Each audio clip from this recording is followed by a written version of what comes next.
back to another episode of the Up North Journal, everybody. I'm your host, Mike Adams, and as I always say, my co-host tonight... Yeah, they're Mike Adams. Hey, what's up? I'd like to remind everybody we are part of the Outdoor Radio Network, and you can also listen to our podcast over at Skinny Moose Broadcasting at skinnymoose.com.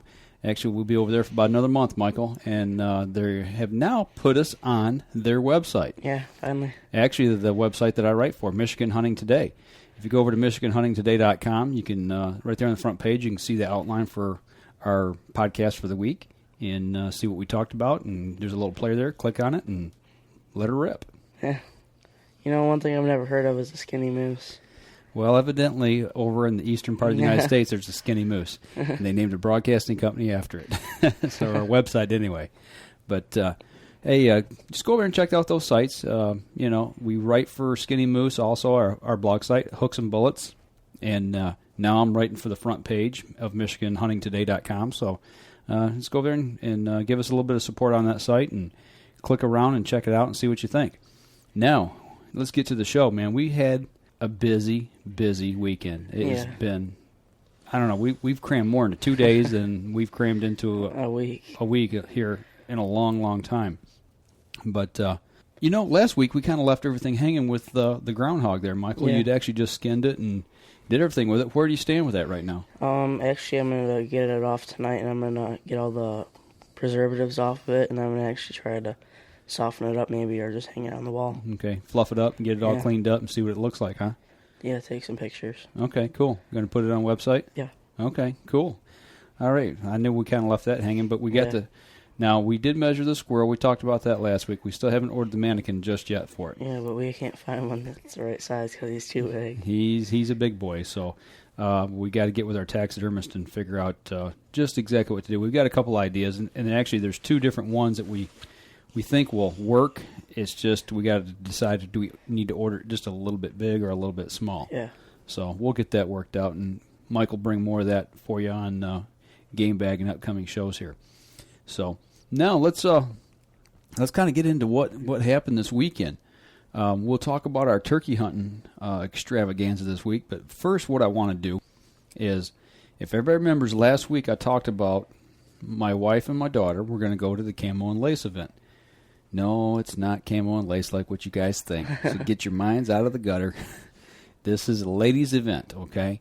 And it's basically about getting women involved in the outdoors. Okay, getting a little comfortable with being in the outdoors, learning different things. But the unique thing about this group of ladies is that it's taught by other ladies, for the most part. They don't have the pressures of us guys saying, "Oh, you did this the wrong way." No, don't do it like that. You know, us guys, we tend to be a little overbearing. But this way, it gives them a chance to interact with each other and have ladies teaching ladies how to take care of some things outdoors. And my wife couldn't be here with us tonight. She's out, but I do have my daughter here with us. Mackenzie, say hi, Mackenzie. Hi. You've been on the show here a couple times. Now, this is what, your third time on the show? Yeah. Okay. So, now you and Mom went to the Camo and Lace event last week, or yesterday, actually, right? Yeah. Okay. Well, first of all, what are the 4 events that you guys, there's like 10 different things you could do, right? Yeah. And there was 4 things you had to pick, or you had to pick 4 different classes. What did you guys do? We did yoga. Wait a minute, yoga. How does that got anything to do with the outdoors? I don't know. Okay. But you had fun with it, though, right? Yeah. Okay. Well, what were the other 3 then? Then we did ATVs. We did handguns. And then the last one was make your own calls. Okay, custom game calls. Yep. Beginner ATV riding and beginner handgun training. Yeah. Okay. Remind everybody just how old you are. I'm 10. And you were out at the handgun course, right? Yep.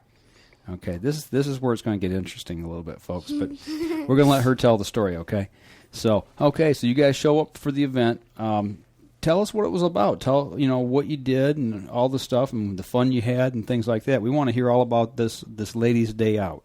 Well, when we did the handguns, we went out to the Williams store. Williams Gun Sight? Yeah, Williams Gun Sight. And we went out to their gun range. And we went to the pistol range.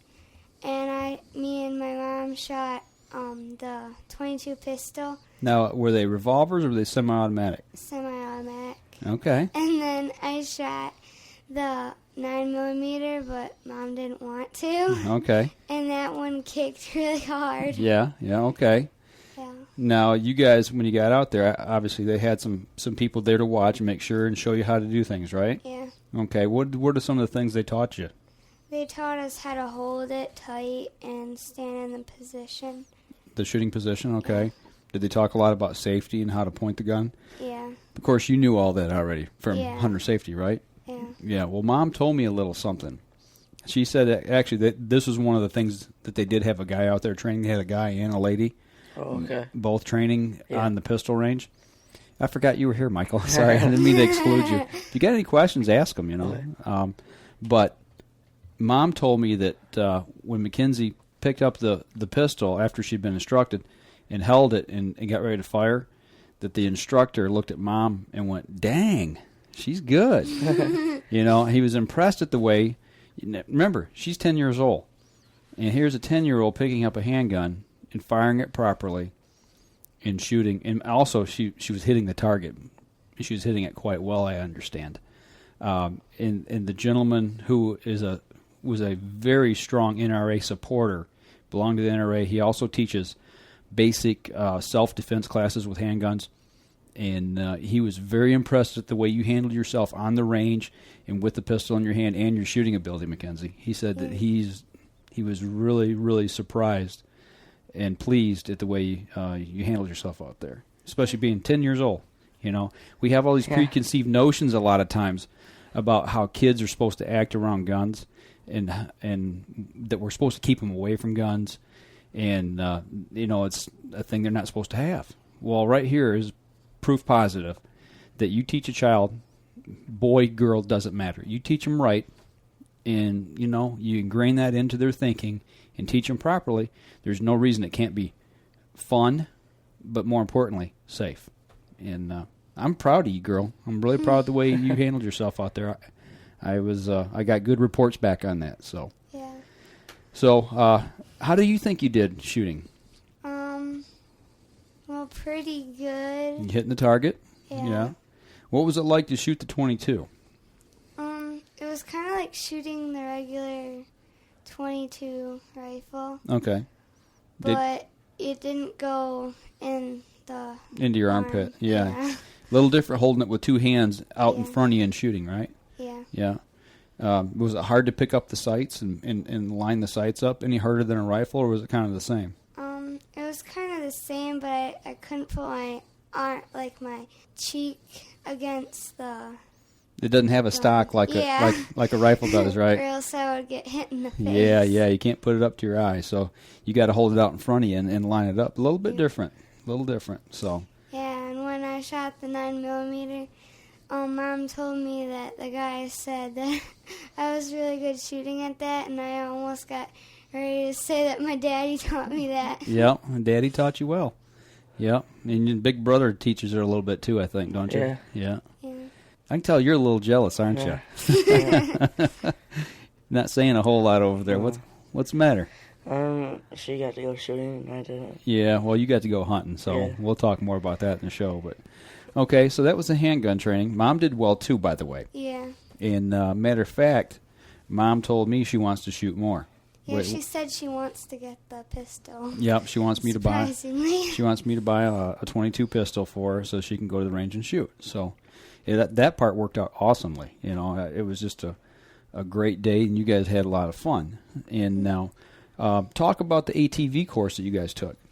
Well, there was this one thing like a car, and I like to drive that one. 'cause it was Wasn't like the a car. Ranger? Yeah, the Polaris Yeah. Ranger. Yeah, I had the buggy That on the thing's back. nice. Yeah, And I felt like I was driving a car. Yeah. So that was cool. yeah.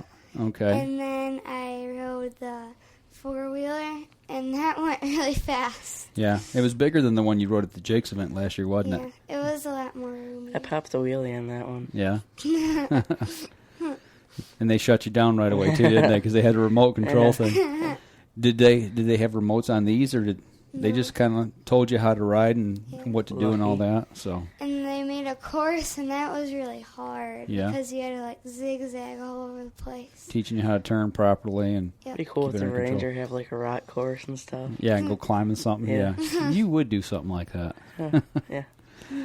So, okay, well, that was cool. Now, the part that I found really interesting was a custom game call thing that Yeah. you guys were talking about. What was that all about? Well, he told us how to make them and how to, like, put the reed in them. Okay. And you have to buy a certain size. And you Okay. have to, like, measure the inside somehow. Okay. So he was making calls. He was making custom calls and selling them. That's what this gentleman was doing, right? Yeah, and he made a custom call for Kid Rock. What kind was it? I'm not really sure. It was a coyote howler? Yeah, I think it was that. Howler, yeah, okay. So he made a custom call for Kid Rock. Yep. Okay. Did he have it there with him? Yeah, and I got to blow on it. You did. You Yeah. got to use it. Okay. Before he used it. So you got to use Kid Rock's custom-made coyote howler call Yeah. before he even got it. And he, I think he said he gets, like, see Kid Rock because his Kid Rock's bodyguard is, like, his friend. Oh, the guy who works on does the custom game call. He's friends with Kid Rock's bodyguard. Uh-huh. Oh, that's cool. Bouncer. Yeah, that's cool. Well, now I noticed you you happened to bring something home as a prize from that whole deal. What was that about? I had to copy a sound from a rabbit call. Okay, he had a rabbit distress call with him, didn't he? Uh-huh. And he blew on it, and he said whoever could make the same sound could keep that call. Yep. And you were the only one that could do it, right? Yeah. Learning from Dad again, I guess. Huh? I don't know. I use them all the time around here. Yeah. Well, yeah, she might have learned from Big Brother too. Yeah. Yeah. So we got another call here in the house, but that Mom's just gonna love that. So Wasn't it like a about $100 call or something? I think he said it was a $50 call. It was Yeah. it was half acrylic and half wood. And we got it. Got free. Yeah. It was really cool. It's a matter of fact. Next time we go predator hunting, I might have to slip that in the game bag and or take her with or us. take Mackenzie with us and let her use it. So now he also had like a decoy. Yeah. It was a mechanical thing. What was that all about? He had a rabbit and it had like metal, like little skinny metal pole things. So it vibrated on that and shook? Well, not really vibrate, its head spun around. Okay. Like an owl. And there was, yeah, it kept spinning around. Okay.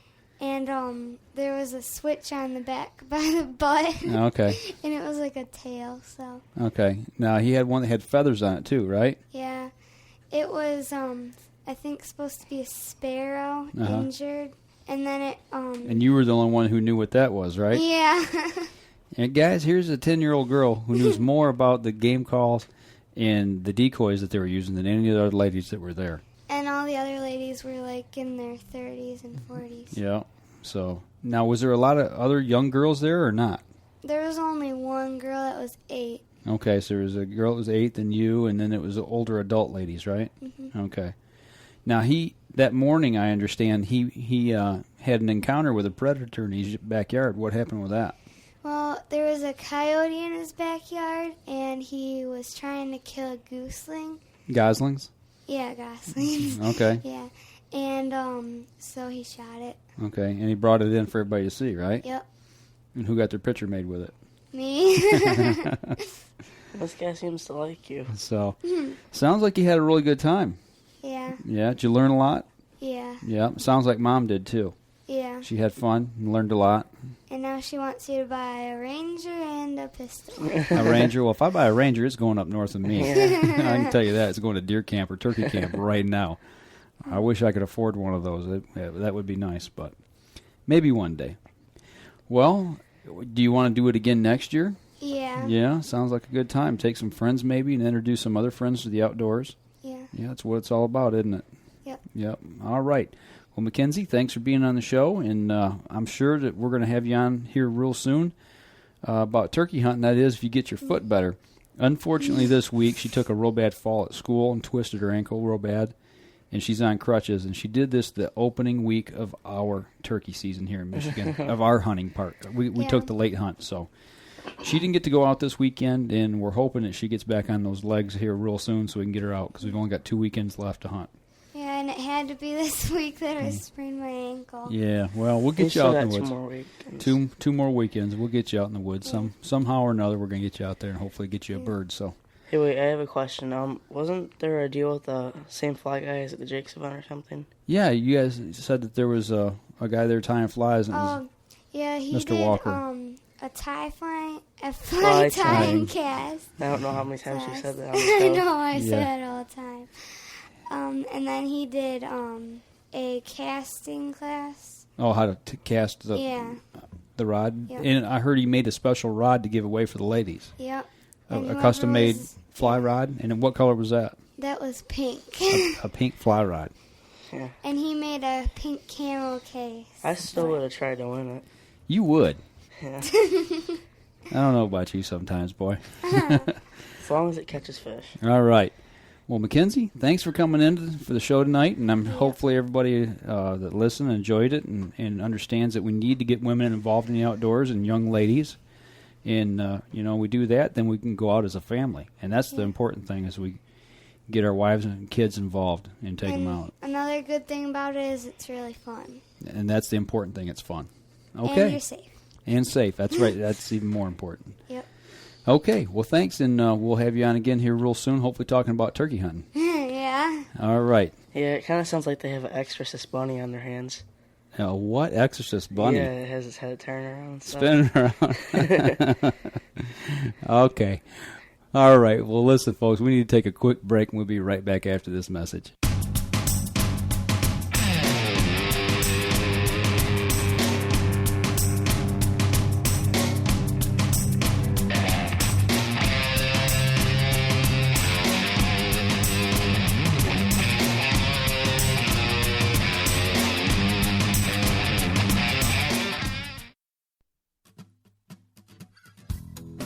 If you're looking for the best in outdoor hunting and fishing podcasts, look no further than the Outdoor Radio Network. Each week we have dozens of podcasts devoted to outdoor sports, with shows like On the Water with Bob Murray, Bass Champ Journal, Surf and Shore Fishing, just to name a few. Check out all outdoor podcasts on the OutdoorRadioNetwork.com.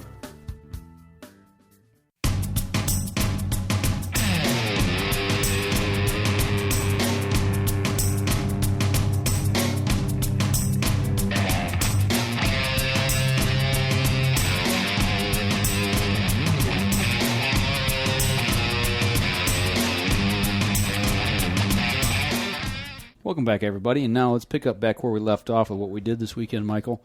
Normally we do our outdoor news of the week here, but that kind of went a little bit there, so let's catch back up to what we did this weekend. Finally, Saturday morning. Turkey season here in Michigan. You know, we got a little. For us, anyways. Yeah, we got a little teaser when we went down to Ohio. Spent 4 days down there, but we were a little more in our element here. We knew what to expect. Place we've been hunting before. In flatland, you know, you can call us flatlanders or whatever you want. I don't care, man. I tell you what, hunting there in Ohio was tough. But we got out Saturday morning. We got down to our parking area, got out and met with our buddy Kevin Hutchings, and who we've introduced here on the show before. And he took out his youngest daughter, who went and wanted to go out and set with him. She's about 11, and she wanted to experience what turkey hunting was like and what it was all about. So we got set up and got out into the woods, and I don't know, you haven't talked a lot on the show. Why don't you just go ahead and tell the story? Yeah, we finally got out. We got out with them, and then we went out into the woods. We went to a place. Actually, it was right next to where me and Kevin had that Tom in front of us, and he went to a shot. Oh, last year? Yep. Yeah. And we set up close by there. Actually, he set up there Wednesday. He went out Wednesday morning. We should back up just a little bit. I don't mean to interrupt, but Wednesday morning I was going to go out with him, and I had worked so much trying to catch up on stuff the last 3 days, or 3 days prior to that, and I didn't get very much sleep, and I hate to say it, but I was too tired to go hunting, and that's bad. I mean, I was tired. I was dead tired, and I just couldn't get up. So he went out, and he set up in the same place, and he actually got on a bird real quick, watched it come off roost, and tried to call, and he got it within, 40 yards or so. But he couldn't make heads or tails of what it was. He said he thought it was a young Jake, but he couldn't see a beard. And then he went out to another field we had hunted previously, and he saw a big tom in the field and set up in the edge of the woodlot trying to call it close to him. It wouldn't come in, but he did get a hen to come across him. So that's where we set up Saturday morning, was where he saw the bird come off roost. And we probably sat there for, what, hour and a half? Good hour and a half, maybe. Yeah, good hour and a half. Yeah, and for that last 20 minutes, I started to nod off and stuff. Yeah, didn't hear nothing. Yeah. Call, nothing. I mean, it was just, the birds were either tight-lipped or they weren't in the area. Well, you gotta remember, halfway into it, the wind started picking up again. Yeah, it got really windy. It was cloudy, actually, when we got out, and it was supposed to rain that morning, and it did drizzle just a little bit. Yeah. And it was just, I don't know, it was the most uneventful hour and a half that I've had in the woods in a long time. Yeah. Didn't see any Tweety birds or nothing. I mean, there was nothing going on. It was just like everything was gone. Yeah. So, but after that, we got out and did some driving. Yeah, we drove around the rest of the rec area. We drove to where he actually set up and called that hen in front of him. Yeah, nothing we there. didn't see anything there. We drove to some other areas that we know of around the rec area. And then we drove, I think, to the other rec area. There's a state game park. area. Yeah, it was state public land, state game area that we went. We'd never even been over there before. Yeah, he said there was lots of fields and stuff over there. So we went over there and we checked it out. We were driving by a sod farm, I think it was, and we saw one getting across the field, and it went into the woods. And we were calling earlier, and actually Kevin said he thought that it was going to where he was calling. Right. Which is right at the field that we hunted at this morning. This morning, yeah. Actually, what was unique about that whole deal, you say, well, hunting farm fields, I thought you said it was public land. It was public land. And there's a few places here in Michigan where it's public property or, public state hunting land, and they've got fields that they allow farmers to plant and harvest. Don't they lease them out? I don't know how that really works, but it's a unique piece of property. It's state game area, state hunting land that's got these fields around them in certain places that farmers plant and harvest. And luckily this one was planted with corn. It was planted. Well, it hadn't been planted yet. It had been turned. They had actually turned the field already this spring, but there was corn stalk out there, stubble, and there was seed all over the ground there that had been missed being gathered. I mean, obviously they dropped some while they're gathering corn, but it was prime turkey area. And right across the road's where we saw the hen in the sod farm field. So we got out, we did some scouting, a ton of turkey sign all over the place. Tracks, poop. Yep, scratches. And actually, there was that hen on the other side that we didn't see because it was hilly. Yeah, the field kind of had some rolls in it, and we got out of the parking area, and I was the first one on the truck, so I went to scan the field, and I got down and waited for them. I wanted to scan and clear the field, make sure there's no birds in it, and didn't want to spook anything. And by the time you guys walked up, I stood up, we took 2 steps, and there was a bird just over a hill that spotted us. It was a nice hen, and she flew off, took off to the woodlot, and that was the last we saw of her. But we decided that's where we're going to hunt this morning. So this morning, up again at 4:30 in the morning, drive back down.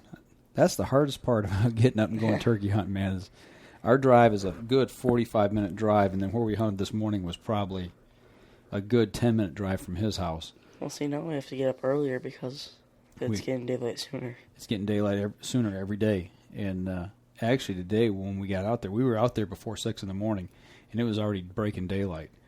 And we decided that's where we're going to hunt this morning. And we got out there, got out of the truck, got all of our gear. He went to one end of the field. We went to the other end of the field. And this field was probably 200-300 yards long. It was 200 or 300 acres, probably. It was a big field. It was probably a 200-acre field, and it was long. It was long and more long than it was wide. So we're at one end, he's at the other, and no sooner than we had split up and he went his way and we went our way, it was maybe 2 minutes. Gobble, gobble, gobble, gobble. It's right down his way, and I'm like, you look at me and say, let's get the blind set up, hurry up and get everything out. And we listened to him talk back and forth to that gobbler for, a half hour? Yeah. And actually we found out later that he thought there was 4 or 5 gobblers, different ones. And he sat there and he heard him pitch down off the ground, Didn't hear him come off roost. He said he could tell the difference because it was muffled.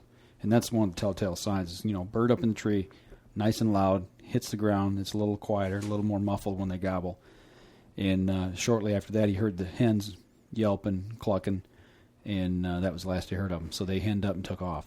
Yeah. And then, what was it, 8:30, he said? 8:30. 8:30, 3 jakes come in the field and presented a 20-yard shot that he failed to take.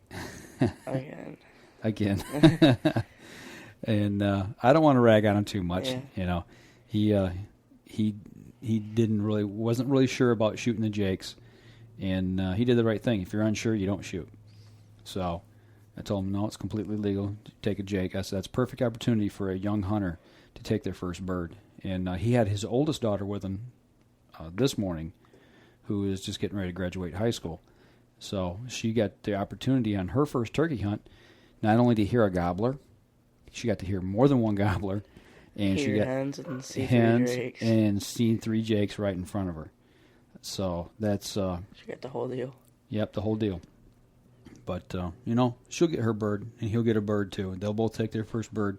May not be next weekend, may not be this year, but they will have an opportunity here soon, hopefully, and be able, as well as you and Mackenzie. Yeah. So, the whole key is getting kids out, getting them in the woods, and if you can see birds and hear birds and get them interacting with birds, that's a win-win situation. You don't have to harvest game every time you're out in the woods to have a good time.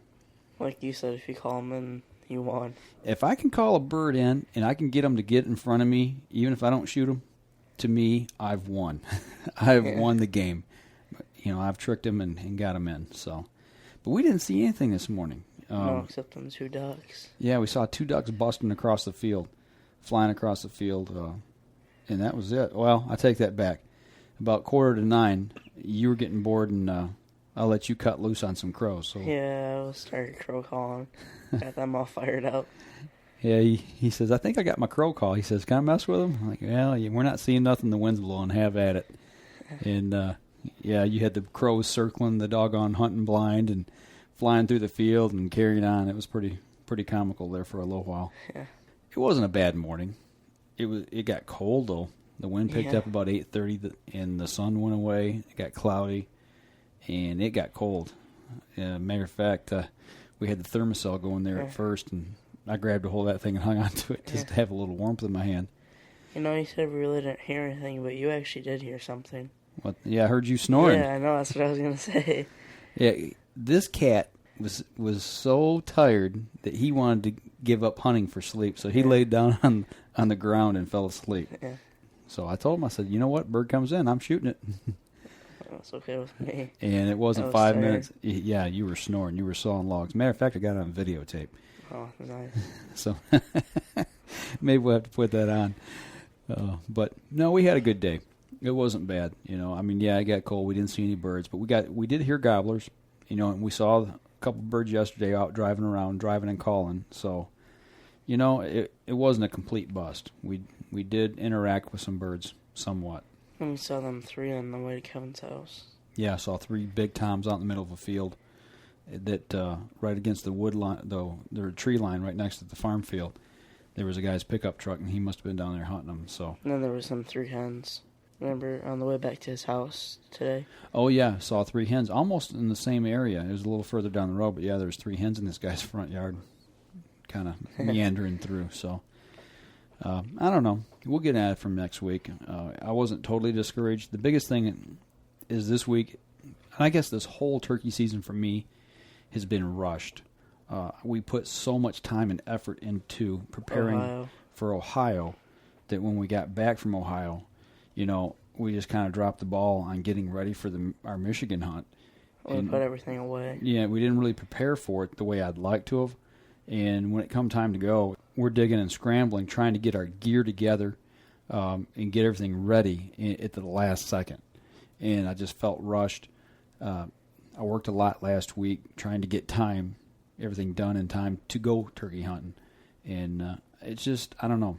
I don't want to say I haven't had fun. I have had fun, but it's not what I've expected. It hasn't been what I thought it would be this year. But, things are going to change, hopefully. We still got 2 more weekends left. And if we can kind of keep things in order and look ahead instead of waiting to the last minute to prepare ourselves and get everything ready, that, things will turn out better, hopefully.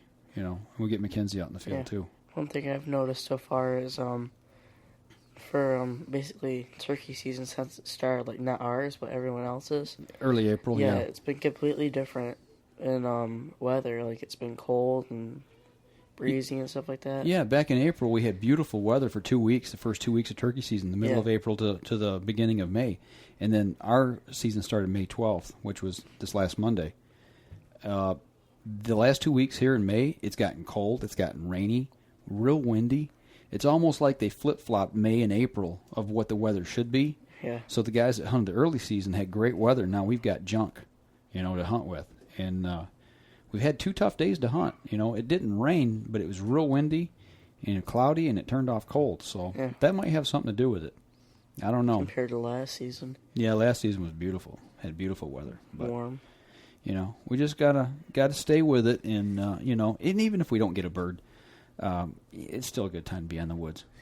Actually kicked 2 morels yesterday. Yeah. Found 2 morels walking along a trail. They had some other fungus on them. Yeah, they were moldy looking, but they were true morels. I broke them over to make sure to see what they were, and they were good, but we didn't eat them. Back. Yeah. Just leave them there, and the spores will drop, and they'll grow some more. So, but that was a turkey hunt for the 2 days, but we didn't stop there. Actually, yesterday, when we got home, I broke out the bow for the first time this season.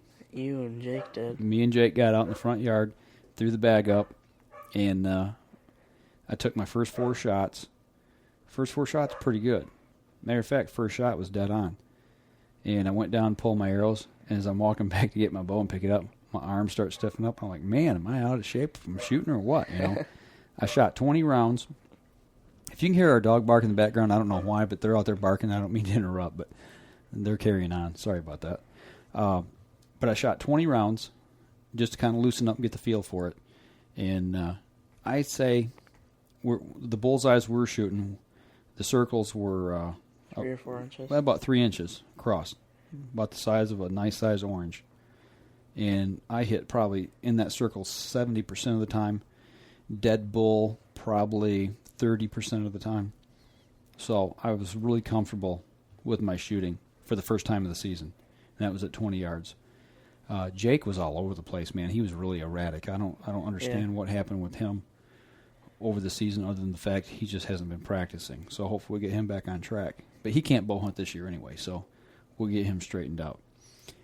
And then when we got home today from hunting, you broke out the bow. Yeah, I broke out my bow, and I shot probably 8 rounds, I think, just to get warmed up for my first shooting. And actually the first 4 I shot were, and then I went and got you, and I told you I was off, and it was actually about 10 yards.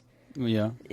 I can't judge distance at all. Yeah, kind of like them 2 bucks last year. You passed up on the one you said. That was like 40 yards. Yeah, and it wound up being 17. So yeah. I don't know. This time I can't. I think get shorter. Yeah. Well, that's the most common mistake most hunters make, whether it be with a rifle or a gun, is not being able to judge distance.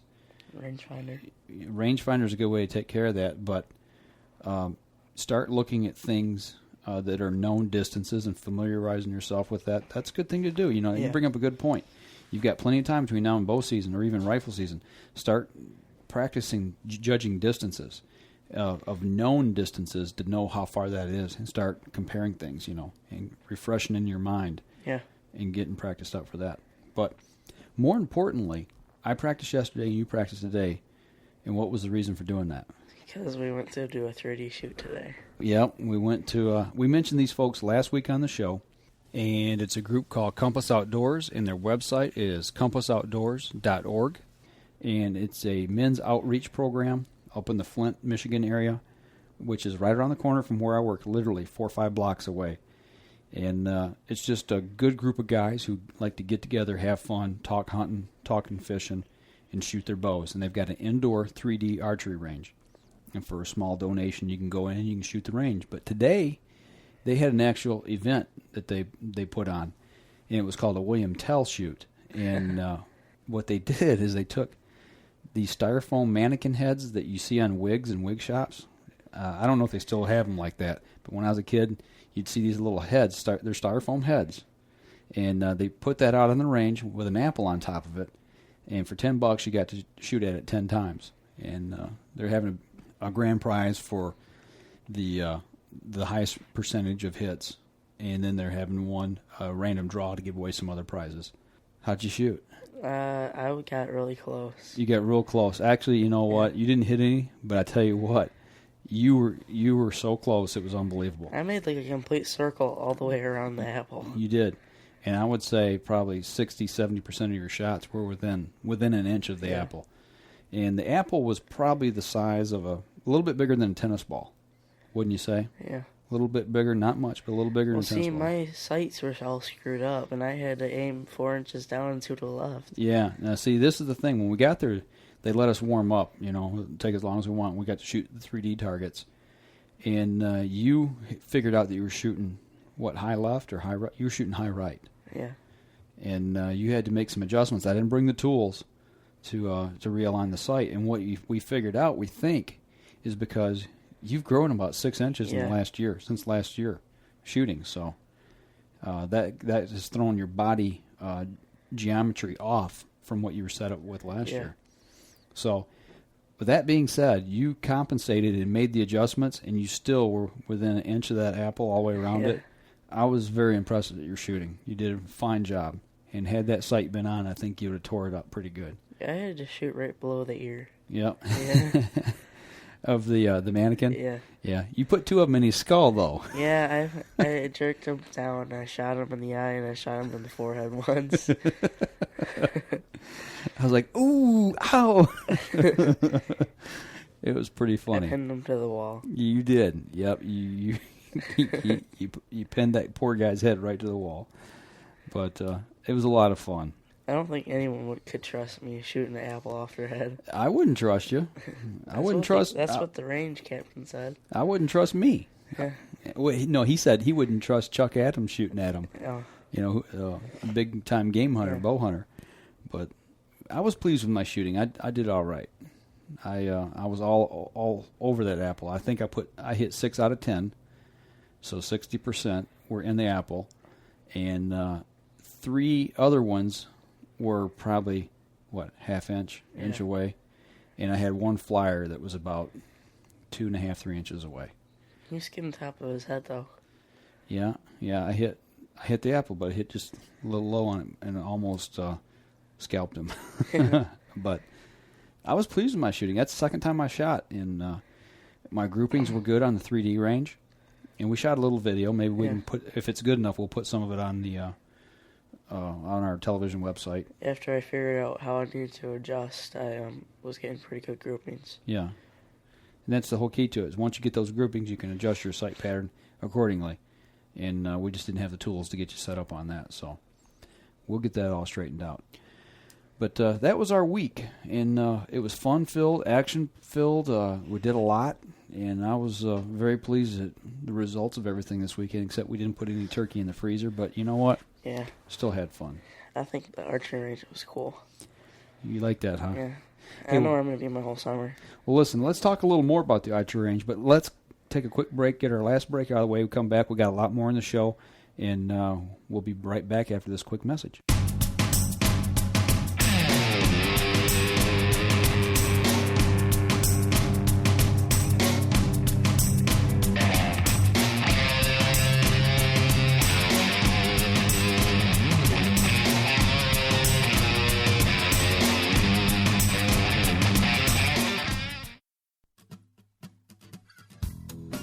If you're looking for the best in outdoor hunting and fishing podcasts, look no further than the Outdoor Radio Network.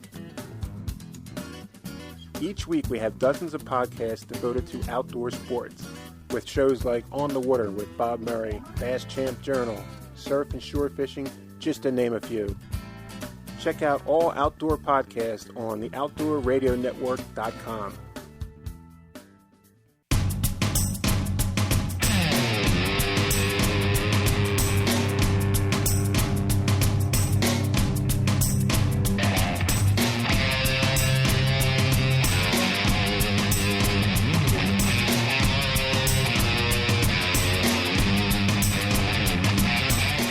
Welcome back, and now usually we start news, but I think we're going to finish talking about the archery range. Yeah, you liked that, didn't you? Yeah, I like that. One thing that actually helped me shoot better was they had background music playing the whole time. Yeah, it wasn't music. It was like nature sounds. It was an ambient background noise, and it was just like being out in the woods. Yeah. Had Tweety bird sounds. You could hear birds. Random toilet flushing. Yeah, I haven't quite seen a toilet out in the woods yet. Not one that flushes. Yeah, had a couple quirky little things on there. Yeah. Tree falling. Yeah, that one was funny. So, but yeah, it kind of relaxes you. It does. It kind of puts you into that outdoor mode. But they had the 3D targets. I mean, had bear, turkey, deer, coyote. What else they have out there? Turkey. Yeah, I said turkey. They had some things bear. You couldn't shoot. Yeah, they had ducks, which I would come in there in the morning. I'm like, man, I wonder if you can shoot them. Can't shoot the ducks. Yeah. They had them on like a blue outdoor carpet, Yeah. so make it look like a pond. They had an owl, some crows. But them were for distance markers. Yeah, they had some really cool stuff there. I mean, this place, we took some pictures and we'll have to put them online. It's just the place it's set up really cool, and especially for being just like a running off donations and stuff. Yeah, this place is pretty cool. Yeah, and like I say, it's just a good group of guys who are just putting out like a men's outreach program to reach out to people in the community, and it's a non-denominational church, I believe, and they're just there to have fun, have a good time, and shoot targets. Shoot targets. Shoot apples off people's heads. Well, not off people. Yeah. They were mannequins. I don't know. I just like to say that. You busted that mannequin right in the skull. I couldn't help it. But I had to adjust to aiming, though. Yeah. Once you got on after them 2 shots, you were real close. But yeah, it's a cool place. And we got ready to leave. There was 2 other guys. There was a guy and his kid come in. Maybe it was his grandson. I can't remember. Anyway, the kid was about your age. Yeah. And we got introduced to them. Actually, I had met them Monday when I stopped up there, but you got introduced to them. And we kind of found out some more information. Yeah. That kind of piqued your curiosity. Yeah, actually, how about now I just get in the game bag? Go ahead. Okay, now Mikey's game bag, the best part of the show.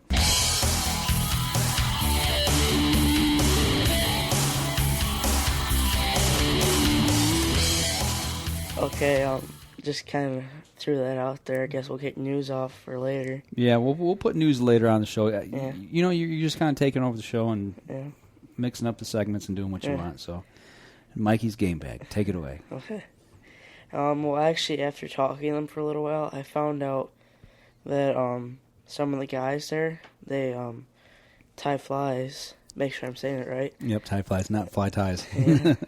And actually, they go there on Monday nights, which actually you said probably during the summer I'll be going there with you since school's going to be out. And they tie while they're waiting for their turns to shoot. Yeah, a bunch of guys sit down and tie flies and swap patterns and shoot bows. Shoot bows. I mean, what a better way to spend a Monday afternoon, And actually, the time that they're open to do this is on my lunch hour. So that's even better. Gets me out of the building, gets me away from work for a couple hours, actually an hour and a half. And see, I think it'd be cool if you could drop me off when you on your way to work. Yeah, and I bet. Then bring me back to your work at 8 o'clock. I bet. Yeah, I don't want you shooting better than me. Yeah, that's what would happen. You'd be out shooting. That's my goal in life. So, but you like the place. That's obvious. Yeah. I like the place. But talking about fly tying and stuff, is that where you're going with the game bag this week? Yeah. Actually, I was going to be talking about different ways to get different patterns and stuff. Different ways you can figure out is if you're at a lake or a stream or something, and you have like a really small fine net or something, you can dip it in, you can pull it out and see what kind of bugs are in there, and then try to make a pattern like that. Okay. You can, I don't know why anyone would do this, but I would do it if I had them. Take swimming goggles and look on the bottom, maybe see if there's any like leeches or anything. Okay. Just see what is actually in the habitat that you'll be fishing for. Okay. Well, what's a better way to do that? Maybe isn't there some websites that you can like? Let's say I want to go out to Connecticut and fish. Yeah. Don't know why I picked that state. You'll find out later, actually. Let's say I want to go to Connecticut and fish. I'm not going to take my fly tying gear out there. I don't have any, but I'm not going to have. I would. You wouldn't take your fly. You might take it with you, but you wouldn't go out there with no flies prepared. You'd have something tied ahead of time. So how would I find out? Let's say I want to fish a stream out there. How would I find out what the habitat is and what type of flies and what time of year that I'm going to take with me? First off, what I'd probably do is get a map for Connecticut, and then I'd look at the rivers and see what they are, and then get the major rivers probably, and then Google them rivers, and then do like maybe let's say like something river fly fishing in Connecticut. And then maybe we'll bring up some forums or something for fly fishing. Or a fly shop. Yeah, or a fly shop. And either you can go to fly shops if you just go ahead and buying your flies. But if you're actually tying them, maybe you can go to the forum that has some things, some people talking about their success or something. Okay. Figuring out what they're using, and then maybe Google that pattern and get the stuff for it. Okay. Is there any websites out there that would maybe have a hatch chart? I know Orvis has a big hatch chart, and it goes month by month in different patterns and the different phases of them. So there's usually 3 or 4 phases. There's usually nymph, adult, and I can't remember the other one. Larva? Yeah, larva. Okay. It will have one for each pattern. There's like 50 patterns on there. Okay. So use a couple of resources that you have on the internet. Obviously, if you're listening to this podcast, you've got internet. Yeah. That's where we're at. So just get on there and use that resource. The internet's a great resource for all kinds of hunting and fishing. Yeah. We do cyber scouting Yeah. for our hunting areas. Another great way to Google Earth. Yeah, Google Earth or any map, not MapQuest, that's directions, but some of the mapping software. I know mossyoak.com has some mapping software that we've talked about on the show before that you can utilize. So it's a great resource. Yeah. So what else you got? Real quick, I wanted to give a shout out to our good friend Bob out in Connecticut. He sent me some tying material, and I want to let him know that it won't go to waste. Nope. And you're gonna send this gentleman something? Yeah, actually, I'm gonna work on making you some flies this week, and I'm gonna plan on sending them out maybe this weekend or next weekend. So you're gonna get onto Orvis's hatch chart, huh? Yeah. Figure out what he can use out that way. Well, actually, he said he wants them for art. Okay. Yeah. All right. Make him a little shadow box or something he can put him in, Sit on his desk at work. Yeah. Remember the guys from Up North Journal. Not like we don't talk back and forth a lot, Yeah. as it is anyway. We talk almost on a daily basis, back and forth about stuff. Bob's a good friend of mine out there. We've never met, but you know what? One day we're gonna go out east, and I don't know if it's gonna be fishing, hunting, or whatever, but gonna hook up with him and. Maybe we can take him duck hunting out there in the ocean. Sea duck hunting. I don't have a boat big enough, dude. I don't even have a boat. You've got the boat. Yeah. You're going to put a 12-foot aluminum boat in the ocean. You don't have to go out that far. Yeah, I don't think so. Now, you're not going to kill I've me. seen people go out in smaller boats. Yeah, you're trying to kill me. I think that's what you're trying to do. Nah, I don't know about that. Exactly. It's my evil scheme to become the host of the Up North Journal. See how he treats me, folks? That's what it is. He's trying to take over. First it's Mikey's game bag, and then it's the whole show. I don't know what I'm going to do with you. Oh, man. But, is that the game bag for the week? Yeah. All right. Hey, well, listen, seems how you kicked me out of my spot, and we're going to have to put news here to the end of the show. Well, I'll keep it down to a couple things. And actually, I got some pretty good stuff this week. I picked out a couple little odd and ends here. I see Newshound. That's always good. Newshound? Actually, Newshound's good, but it's a bad story. Bad for the person and bad for some habitat. This story comes out of Florida, and it's called gas pains. And, you think, man, another story about gas, prices of gas are jumping. I thought you meant something else. No, not that kind of gas. We had those kind of gas pains today in the tent while we were turkey hunting. At least I did. And you had to suffer, sorry. Mm-hmm. But, we're talking about the price of gas and how it's affecting our travel and our hunting and fishing and all that. This poor fellow here, they didn't even mention his name. Probably a good thing. It's so embarrassing. But this story, it goes on about a guy who took his boat to the local marina. It doesn't say what lake it was. And he wanted to fuel his boat and go out fishing or pleasure boating or whatever. Anyway, he goes. It must have been a pretty big boat. And you'll figure out why here in just a second. But he goes to put fuel in his boat, and instead of putting it in the gas tank, for whatever reason, there was a cap over his rod holder area, and he thought that was a gas cap filler cap, and he pulls that off, and he pumps his boat full of 100 gallons of gas in his rod holder box. Oh. And it overflowed into his bilge pump area, and he eventually lost like 15 gallons of gas into the water, in the actual water around the whole dock area. They had to call the hazmat team in, clean the water. They had to pull his boat out of the water and secure all the fuel that was sloshing around inside the underbody of the boat. But can you imagine? He said he pumped 100 gallons of gas before he figured this out. The gas at the marina was over $5 a gallon. That's over $500 worth of mistake that he pumped gas. Not only did he have to spend the $500 on the gas and lost the gas, but in turn his mistake, they pumped it into the lake as well, which is kind of that's bad, for the habitat and everything.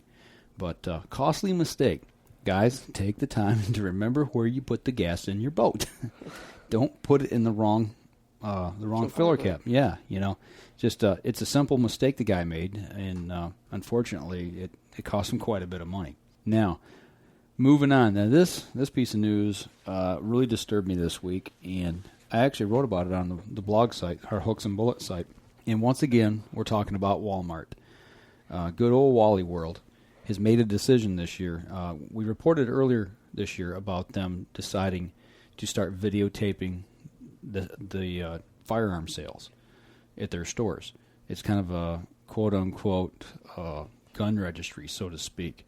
And I won't get into that part of the show, that part of it here in the show. But what they've done now is they have notified all of their fish tackle supply houses, people that sell them fishing supplies, that they're going to cut back majorly on their purchases this year. And not only that, a lot of their stores are no longer going to carry fishing supplies. They don't have as much as it is right now. They're taking it out of the. They're not going to have as much, and they're taking it out of the store. Some of the stores are not even going to sell it. I can't believe Walmart, being as big a company as it is, that used to cater to hunters and fishermen, are no longer going to carry fishing supplies. Some of their stores have pulled all their guns and ammunition out of their stores. A lot of these stores are in rural and semi-rural areas, and a lot of those people, that's where a majority of our hunters are. And they're pulling their stuff. It just totally flabbergasts me that they would do that. I guess they're becoming an anti-hunting and fishing chain. This kind of points to where something that would kind of happen, like what would happen if they actually start taking, like, what would happen if they took their clothes section out? Yeah. Or what would happen if they took their makeup section out? They'd lose a whole bunch of money. Yeah, it's going to cost them money in the long run, I think. When we posted this online this week on the blog site, one of my buddies wrote and said, what are they going to do next? They're going to get rid of selling meat and call it the tofu section? It blows my mind of some of the things that these stores are doing and some of the things they're getting rid of. And I really don't think the general public understands how much money that fishermen, outdoorsmen, and hunters contribute to the economy in the United States. It's a staggering amount of money that we spend on hunting, fishing, camping, and outdoor gear. And, one day somebody's going to realize it, hopefully, and things will turn around. But one thing that I've noticed is places that probably do take these things away, like at ours, I've noticed they've taken some stuff away, and either their entertainment section gets bigger or their kids' toy section gets bigger. That's an interesting perspective. That is, That's probably where they make most of their money at. That is a very interesting perspective. And guys, this is from a 13-year-old kid who noticed this. That blows my mind. I mean, how many times you go through a store and see a kid whining and screaming because he wants a toy? Yeah. I know somebody used to be that way. Yeah. All kids do it. Now you do it in the sporting goods department. Yeah. I want a new rod and reel. But back to the point, though. I really think that was very insightful that you noticed how the departments are changing and growing in one area and shrinking in another area. I mean, that's very insightful. I thought that's pretty cool you picked up on that. It's something I didn't really notice because I don't go into the stores like that. So obviously you still look at the electronics and video stuff and the toys, huh? You're hip on that, so.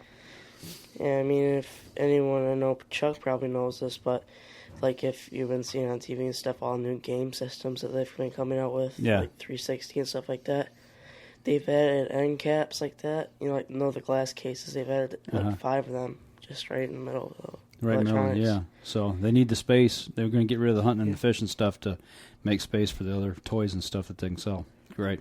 Just what we need, more game systems for kids to sit on the couch and not get outdoors. And I think you noticed it last time, like, there wasn't as much ammo there and stuff. Yeah, they've really cut back on all that stuff. And now the fishing department's going to get smaller. So, guys, take that information and do with it what you want. We're just here, not telling you to stop going there, but,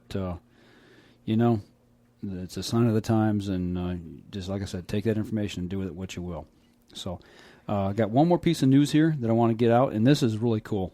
I think this is an awesome idea. Speaking of kids and getting them involved in the outdoors and hunting and fishing, the Daisy Airgun Company, the one that makes the Red Ryder BB gun, is partnering with the Rocky Mountain Elk Foundation and Cabela's for a contest for kids 10 to 18 years old. And what they're asking them is to create a 60 to 90 second video clip for this contest and submit it. And what they're wanting the subject to be on is they want you to tell them why or how being a safe and ethical hunter or shooter and being in the outdoors and conserving or appreciating wild game and nature has made a big impact on your life. So they want to see how the outdoors shooting and all this other stuff has made a significant impact on your life, and they want the youths to take and make a video of this. And the grand prize is a week's trip to the elk camp in 2009 in Fort Worth, Texas. It's put on by the Rocky Mountain Elk Foundation. And they're going to allow you to take a parent, if you win, take a parent. It includes airfare, hotel, and the convention registration, the whole 9 yards. In addition, they're also going to give you the grand prize winner a Daisy air gun and a Cabela's gift certificate worth $500. So that's a pretty cool little prize. Now, they're also going to have 4 subcategories that they're going to give prizes for. And those are the best use of animation, the best use of graphics, the best use of audio, and the most awesome outdoor scenery. Those are the 4 subcategories. And the winner in each of those categories is going to get a Daisy air gun and a Cabela's gift certificate worth $200. So get your camcorder out, get your editing software on your computer, and go out and shoot your video, put it together, and you can go to daisy.com. That's the Daisy Air Rifle Company. Go to their website, daisy.com, and it's right there on the front page. It tells you how to upload it, where to send it to, and all that. So all you tech-savvy kids out there, get off the computer and go shoot some video. Tell them why you like to hunt and fish and how it's impacted your life, the good impact that it's made. I know one kid sitting next to me here is probably going to have a video done and get it uploaded for him. So, but the deadline is January 1st, 2009, so you've got to the end of the year to get this done. Submit it and win yourself a nice prize. So I think that's cool. Yeah. What do you think there? I think it'd be pretty cool to go on that trip. I mean, it'd be kind of cool for like me and you, just after going to Colorado, come back next year going down to Texas. That would be cool, wouldn't it? Yeah. Yeah, take dear old dad that's taught you everything. Yeah. But, hey, it gives another opportunity for kids to get outdoors, and that's what it's all about. The kids are sitting on these computers all day. Now there's a reason to get outside, but they can still use the computer. Make their movie, send it to Daisy. Get them an air gun and some money and a trip. How cool is that? So that'd be pretty cool. So you get 60, 90-second video. Easy. No problem. All right. Well, that's our outdoor news for the week. I have nothing else. Place of game bag. I guess it takes a place of game bag. I don't know. Like I said, you kicked me out of my spot. So one thing I wanted to mention here towards the end of the show, got one more tidbit of information. And as you know, we've talked about a little bit here recently about field testing equipment. And we got some more information this week back from a couple of companies. We're doing the Broadhead test. And so far we've got G5 on board with us. We've got Muzzy on board with us. And I got confirmation this week from American Broadhead Company. Actually, their field rep lives within 15 miles of the house here for this region, which kind of shocked me that he was so close.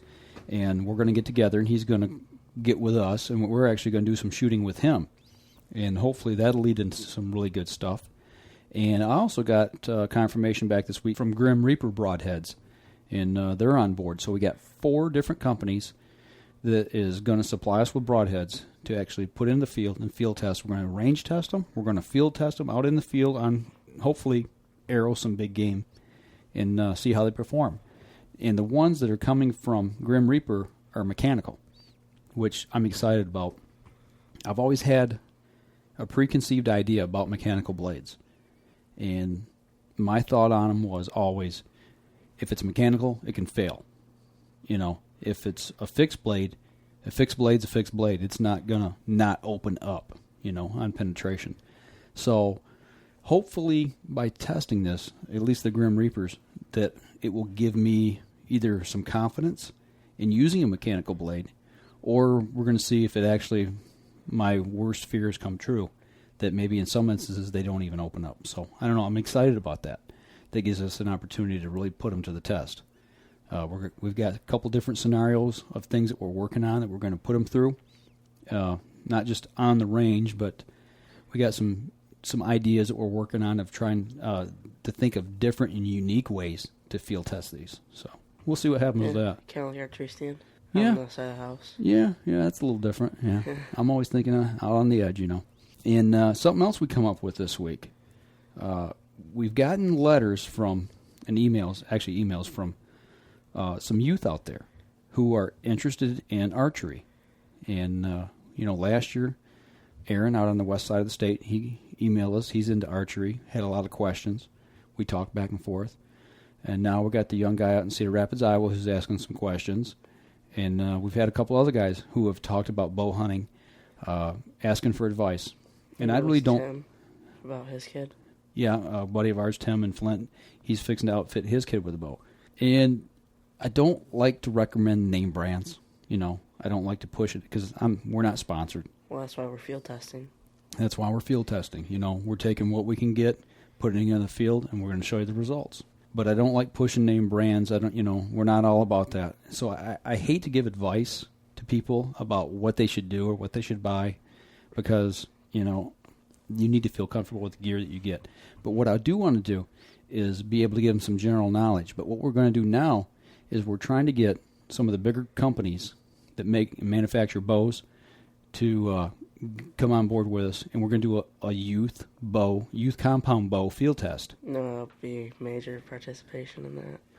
You will be. We've actually got 5 kids who are going to field test if we can actually get the companies to come on board.